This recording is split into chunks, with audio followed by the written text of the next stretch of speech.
Hello बच्चों अगर आप नीट एस्पिरेंट हैं तो अभी प्लेलिस्ट चेक कर लीजिए। आपको मिलेंगे NCERT based complete biology free video lecture, जहां पे एनसीईआरटी की एक एक लाइन को अच्छे से कॉन्सेप्ट के साथ समझाया गया है। बच्चों, आज की वीडियो में हम बात करेंगे बायजू के फेलियर के बारे में और क्या अनअकैडमी पीडब्ल्यू भी उसी रास्ते पे चल रहे हैं। तो बच्चों, आपने देखा होगा कि शाहरुख खान जिस कंपनी की ऐड कर रहा है बायजू, इंडियन क्रिकेट टीम की टी शर्ट पे स्पॉन्सरशिप है बायजू की। तो इट मीन्स एक समय था जब हमें हर जगह बायजू के बड़े बड़े होर्डिंग, बड़ी बड़ी एडवर्टीजमेंट दिख जाया करती थी। बट आज बायजू की नेटवर्थ की बात करें वो है जीरो। एक समय था 2022 में जब बायजू की नेटवर्थ रिकॉर्ड की गई थी $22 बिलियन, यानी 20,000 करोड़ रुपए। तो ये इतना वर्थ कैसे हुआ? फॉरेन फंडिंग के कारण। क्योंकि बायजू ने फॉरेन इन्वेस्टर को एक सपना दिखाया था कि इंडिया में नंबर ऑफ स्टूडेंट बहुत ज्यादा है और हम लोग क्या करेंगे, उन स्टूडेंट को कैटर करेंगे। मेनली 9th-10th स्टूडेंट पे फोकस करेंगे, उसके बाद कॉम्पिटिटिव एग्जाम 11th-12th स्टूडेंट, और इस तरीके से फोकस करेंगे कि इंडिया के अंदर जो ऑफलाइन का कल्चर है उसे हम डिजिटल मीडिया, डिजिटल लर्निंग से रिप्लेस कर देंगे। इट मीन्स ऑफलाइन क्लासेस को ऑनलाइन लर्निंग से रिप्लेस करने के मकसद से बायजू ने इंडियन मार्केट में, या यूं कहें इंडिया के अंदर, एक्सपेंशन की कोशिश की थी। और इसीलिए बाहर से इस कॉन्सेप्ट को आगे करने के लिए बाहर से बहुत सारी फंडिंग जुटाई गई थी। इस फंडिंग के सहारे ही एडवर्टीजमेंट होता था, इस फंडिंग के सहारे से ही कंपनी अपने आप को एग्जिस्ट करके रखे हुई थी। लेकिन जो फंडिंग है वो तो एक बार आती है, बट जो नेट अर्निंग है, जो स्टूडेंट फीस से आती है, वो वाली चीज यहां पे कहीं ना कहीं बहुत कम थी। यानी कंपनी शुरू से ही लॉस में चल रही थी, बट इनको लग रहा था कि हम रिकवर कर लेंगे, बट रिकवर नहीं कर पाए। तो कंपनी रिकवर नहीं कर पाई। जो फॉरेन इन्वेस्टर थे उन्होंने अपना पैसा वापस निकाल लिया, उस वजह से कंपनी दिवालिया हो गई। अब क्या रीजन है कि बायजू पे लोगों ने ट्रस्ट नहीं किया? जो मेन रीजन मुझे जो लगे वो ये है, इन्होंने टीचर को टीचर नहीं एज ए सर्विस प्रोवाइडर समझा, स्टूडेंट को स्टूडेंट नहीं एज ए कस्टमर समझा। एक टीचर स्टूडेंट में जो इमोशनल रिलेशनशिप होता है, बच्चा शरारत करता है तो उसको डांटते भी हैं, अच्छे मार्क्स लेके आता है उसको अप्रिशिएट भी करते हैं, कम मार्क्स लेके आता है उसको मोटिवेट भी करते हैं। तो एक जो मोटिवेशनल या यूं कहें इमोशनल बॉन्ड होता है स्टूडेंट टीचर के बीच में, तो वो यहाँ पे गायब था। जैसे आपके मोबाइल में टावर नहीं आ रहा तो आप कस्टमर केयर पे मैसेज डालते हैं, इसी प्रकार से अगर आपके बच्चे को कुछ समझ में नहीं आ रहा तो आप कस्टमर केयर से बात कीजिए। इट मीन्स यहाँ पे टीचर एक सर्विस प्रोवाइडर थे और स्टूडेंट एक कस्टमर था। तो ये वाला जो रिलेशनशिप है, ये वाला जो कल्चर है, ये बायजू इंडिया में डेवलप नहीं कर पाया। यानी आज भी हमारे देश में टीचर स्टूडेंट की जो परंपरा है वो कहीं ना कहीं मायने रखती है। दूसरा, enable to fulfil Indian exam demand. Byju ने नो डाउट बड़ा पैसा खर्च करके 3D टेक्नोलॉजी एनेबल्ड वीडियो बनाई, जिन वीडियो से लर्निंग भी होती थी। उनको देखते थे, थोड़ा एक इमेजिनेशन भी दिमाग में बनता था, बट वो इमेजिनेशन, वो लर्निंग किस काम की, जिसके कारण हमारे एग्जामिनेशन में मार्क्स ही ना आ सके।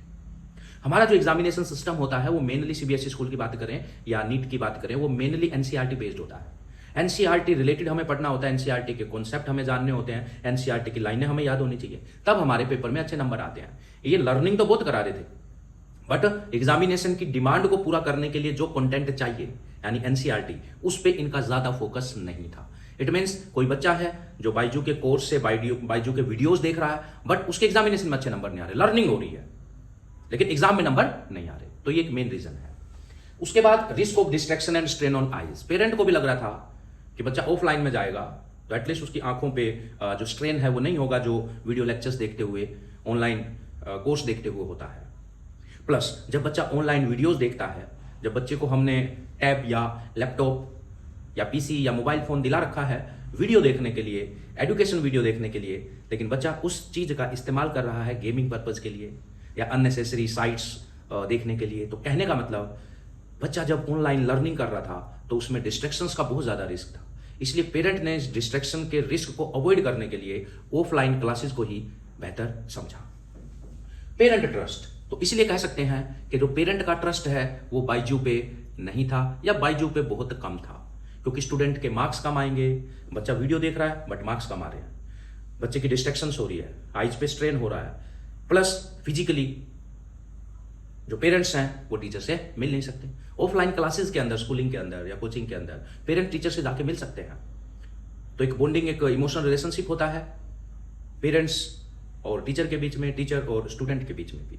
तो कहीं ना कहीं जो डिजिटल कल्चर इंट्रोड्यूस करने के मकसद से बायजू आया था, उस चीज़ में वो कामयाब नहीं हो पाया।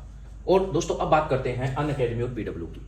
क्या जो बायजू के साथ हुआ इनके साथ भी यही होने वाला है? तो जहां तक मुझे लगता है अनअकैडमी के साथ मुझे बायजू जैसा होता हुआ दिखाई दे रहा है 1 या 2 साल के अंदर, क्योंकि ये भी फोकस कर रहे हैं फॉरेन फंडिंग पे, ये भी मान रहे हैं स्टूडेंट को एक कस्टमर, ये भी टीचर्स को मान रहे हैं एक सर्विस प्रोवाइडर।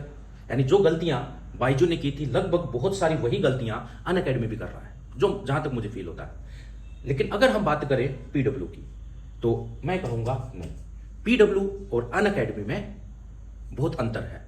पीडब्ल्यू एक इमोशनल कॉन्टैक्ट बना के चलता है स्टूडेंट के साथ। तो मुझे लगता है आने वाले समय में जो अनअकैडमी है, इसका जो फेट है वो बायजू की तरह ही होगा। बट जो इकलौती एडिटेक कंपनी इन तीनों में से जो इंडिया के अंदर मुझे ग्रो होती हुई दिखाई दे रही है, रनअप होती हुई दिखाई रही है ऑनलाइन और ऑफलाइन क्लासेस दोनों में, वो रहेगा पीडब्ल्यू। क्योंकि बायजू के जो ऑनलाइन या वीडियो कोर्सेज थे वो बहुत महंगे थे, पीडब्ल्यू उन्हीं चीजों को बहुत रीजनेबल रेट में प्रोवाइड कर रहा है। तो इसीलिए ये एक एक्स्ट्रा बेनिफिट हो जाता है। मीन्स ठीक है, आईज पे स्ट्रेन होगा, डिस्ट्रैक्शन का रिस्क है, बट जो दूर दराज के बच्चे हैं, जिनके पास संसाधन रिसोर्सेज की कमी है, उनको 5,000 7,000 रुपए में अगर कंप्लीट 11th-12th का या कंप्लीट उसको नीट का, जेई एडवांस, जेई मेंस का कोर्स मिल जा रहा है, तो थोड़ा बहुत डिसएडवांटेज होने के बाद भी बच्चा इस पे ट्रस्ट कर ले रहा है। तो इट मीन्स ऑनलाइन में ये अपने जो लेस कॉस्टली कोर्सेज सेल कर रहे हैं, उसके सहारे इनके आगे बढ़ने के चांसेस हैं। और ऑफलाइन के अंदर भी अनअकैडमी के कंपैरिजन में पीडब्ल्यू मुझे ज्यादा ग्रो होता हुआ दिखाई दे रहा है, क्योंकि एक जो हेल्दी कल्चर ये ऑफलाइन में बनाने की कोशिश कर रहे हैं। सो दोस्तों, आई थिंक ये एनालिसिस आपको अच्छा लगा होगा। Thank you very much.